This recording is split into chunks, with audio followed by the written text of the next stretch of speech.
So can you see it? Can you see the new off-road bike right back there in the bushes?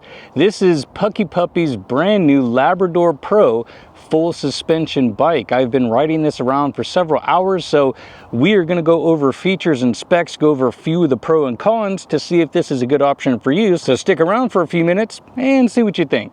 There it is, just hanging out in the bushes. Nice camouflage style bike. Now this brand new bike from PuckiPuppy is actually a new full suspension bike, and when you get this out of the box, this is going to come with a lot of accessories, so you'll want to make sure you don't throw away all the boxes, but this does come neatly packaged. There is some assembly required that is not terribly bad, but when going through all the accessories in the boxes, you'll see it comes with a lot of options. You have your pedals, you have a charger, which this is a little bit slower at only about 2 amps. But they're also going to give you a bike pump, they're going to give you a water bottle mount, and they even give you a phone mount, which this one doesn't look quite as good as maybe the one that I'm using on this particular bike, but at least it does give you something, and it looks like it should hold pretty well. It's just not really a quick disconnect, and by the time you get this fully assembled, you can also add these additional mirrors if you want. These go on the end of the handlebars, but it was something I didn't put on for this ride, as we are mainly going to be checking out as it looks right here. Now this is going to be a class 2 bike with a 750 watt motor, but it is over 1300 watts peak. And if you unlock it, which I will show you how in a little bit, you'll be able to get over that 20 miles an hour, that when you press the accelerator button, that is all it allows, again, unless you unlock it. Now this bike is going to be riding on some 26-inch 4.0 tires. And if you look at the little knobbies on here, this is actually relatively aggressive from some other bikes, so at least you get a deeper tread pattern. Some of them, they will come with a tread pattern like this, but the knobbies are really thin and tend to wear out pretty quick, so at least this one has a deeper tread. Hence, they are kind of advertising it as a hunting type, off-road type bike, at least in this package. It will also come with Logan hydraulic disc brakes with 180mm rotors, which is nice because some companies were giving 160s, and honestly for these bigger, heavier e-bikes, they just weren't enough. They were not efficient enough to be able to stop the bike appropriately. So 180s are what we're seeing on most of the e-bikes now, which maybe we'll even see 200 someday. The bike is equipped with a front headlight. It is also equipped with adjustable front suspension, but you don't get a whole lot of adjustments, as there is a little bit of adjustments for your rebound dampening. And then it simply comes with a lockout, that way you can lock out the forks. That way the suspension doesn't work, turning it into more of a rigid bike like traditional ones.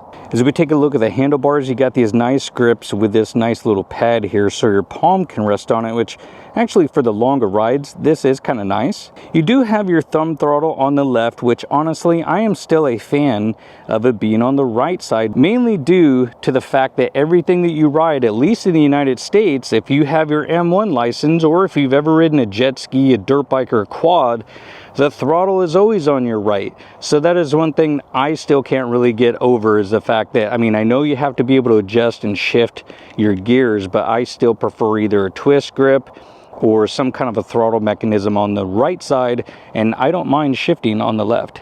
You have your hydraulic brake reservoirs up there, which just takes mineral oil, and these actually do work pretty good, better than some of the other e-bikes I've ridden, as these do provide some decent feedback. And when it does come to the brakes, they even offer a extra pair of brake pads, as you can see here. So at least in the package I got, so it's nice that they give you an extra set, because you do tend to wear out the front ones the most.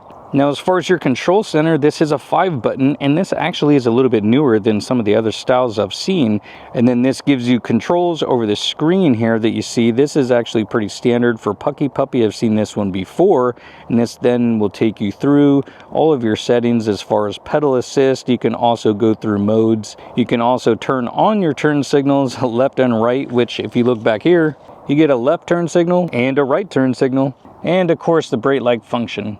Now, one cool thing they did do is on this is a security system, is that underneath here there's these little tabs. If you squeeze these, this disconnects this, and then this is actually how the security on this one works, is you take the display with you. Now, of course, you can just steal the bike. Obviously, if somebody really wanted to, they could, but at least they're not going to get far without this. And so, I mean, it does something at least, but I mean, still, if somebody really wants your property, somebody will take it. And they even do offer a lock, which this isn't really the best one. This just kind of keeps the honest people out. And to reinstall this, there is a little tab right up there on the top, which just slides right in. Give this a little press, and there you go. And then of course this is adjustable too, that way you can see it. Now this will come with an 8-speed Shimano shifter, which I've said this before on other e-bikes, is that even though they do give you 8 speeds, is that I prefer 9 at least, because if your bike ever dies, or there are times where I feel like that extra gear on the low end definitely helps you get up some of the bigger hills if you take this on more conditions that are just kind of the standard stuff if you want to get a little crazy. But it does come with the Atlas derailleur. You have your single speed up front with some plastic pedals, which these are okay. At least they're not super sharp metal ones, you know, they would go right into your shin and bust it up pretty good. It comes with a fully adjustable seat post, which I've already got this one slid back pretty good. Now for me, I stand at 5'11", so this bike is actually not bad. If I was about 6'3" or under, I think that's about where this would max out at. I'm not sure if a taller rider would actually like this bike or not. So I suggest if you're taller, this bike might be slightly short for you. Again, like it says it can go up to 6'6" as far as riders that they recommend. That might be a little bit pushing it. Now when we do look at the back motor, it is a 750 watt peaking out at over 1300, and even though this does look like Bafang, which it probably is, it does have the little PuckiPuppy logo on there, so I'm assuming this is just, you know, a Bafang motor with their sticker, which a lot of companies will do that. Now they did include this shock, which I've never seen this one before, and this linkage is a little bit different, but it blends in here really well because they basically painted the whole thing, so it kind of blends in really well. And again, this is non-adjustable, but it is functional, and I've been riding it for quite a bit, and so far the ride on this is pretty nice, at least in all these trails that I've been out here doing. So at least it does something, because sometimes you'll get some of these cheaper shocks and they actually don't do much. They're more for looks than they are for function. This one at least works. And when it does come to the paint job on this, it does look pretty darn good. This one isn't as bad as some of the other cheap bikes I've seen. And you do have the PuckiPuppy logo on there. And you do have your battery compartment tray right there. And on the other side, you'll see your charging port, which I do like this one that has a little bit of a cover on it, and it's on the lower side. That way it's not way up here. And sometimes your charging cable gets a little bit too short. It will also come with a key, so you can take out the battery. So you just poke that guy in there, then it opens partially. Then just flip your tab, battery comes out, no problem. Now this is going to be a 48 volt battery, 20 amp hours, and they're saying that the range is a max of 80 miles. On a normal ride, you'll probably discharge it to around, 30%. Pop that back in there. Now when it comes to charging this, again, it's only a 2 amp charger, so average rides anywhere from 4 to 6 hours to recharge. If you kind of really discharge it all the way down, then you're looking at more of the 8 hour, maybe even a little bit longer, depending on how much you deplete that battery completely. But it's not really the best idea to discharge this all the way. 10-15% is probably where you want to stop. And plus, once the voltage starts getting low, you're going to notice decreased performance, and on these heavier bikes, that's not fun. And when it does come to this seat, this is actually super squishy, and it's really got a wide base on it, so it's actually pretty comfortable so far. I mean, on this ride, it hasn't been terribly long, but no complaints so far as comfort on that seat. Good looking bike, especially for the camo. I like this one better than some of the solid colors because everybody's doing a gray. Seems like everybody's doing an orange, so kind of nice just to see something different. And if you're looking for maybe more of a hunting bike to take with you, this might be a good option for you. Okay, so as we go for a ride on this bike, let's address the elephant in the room, and that is that you have to remember these bikes are a little bit more entry level. These aren't going to be your real expensive $4,000 mountain bikes. Again, you have to remember that these bikes are meant for cruising around doing the normal type of riding. But so far, this bike is actually pretty good. In the full suspension, even on this road, it's not super smooth, but this is a great bike so far. I mean, the power isn't quite as good as others. It is a heavier bike. It's almost 100 pounds. But cruising down trails like this, it does just fine. So it's easily able to explore a lot of different areas.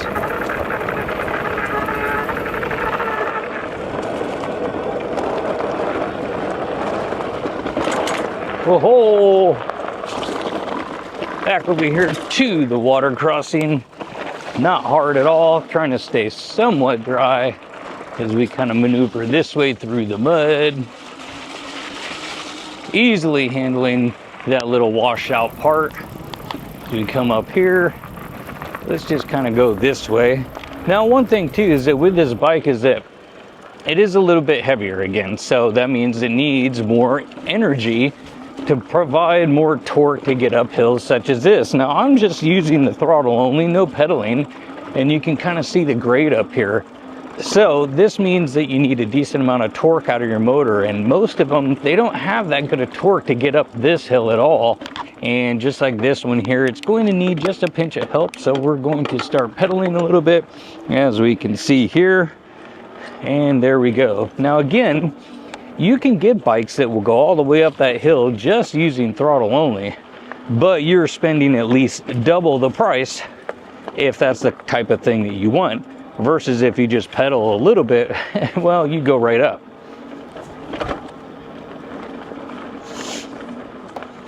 And as we come up this hill, a little bit of throttle, and this is where again I would like one more gear, that 9-speed, just to help get up this, because even though I am using the throttle, and we can make it up here not really that hard, and bam, there we go. Okay, so here we are at the top of this hill. We'll jam down here real quick and just kind of, you know, talk my way through it a little bit, but let you just kind of see what it looks like. Not going to be going too fast, but just kind of make our way down and see how it does. And on we go. So far, so good. Good traction as we make our way down. Nothing crazy. A little bump there, washouts here and there. And a little bit there. Come over here. Hitting some mud and loose traction on and off. A little dip right here that we can hit.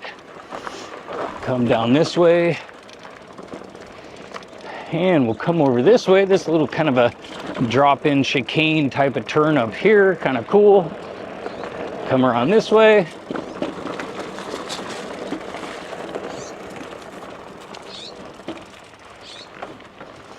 And circle back. All right.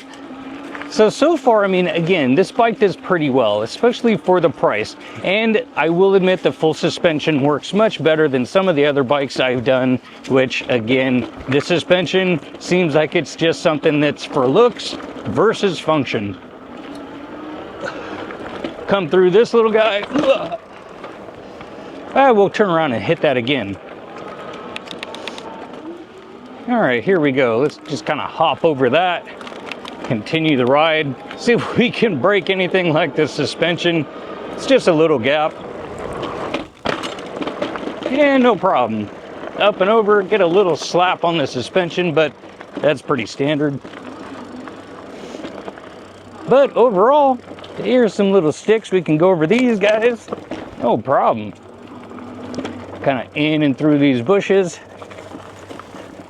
Easy bike to handle so far, and again, the full suspension actually works, so that is nice. We'll work our way this way through the rocky terrain, and again, that's where that suspension definitely helps.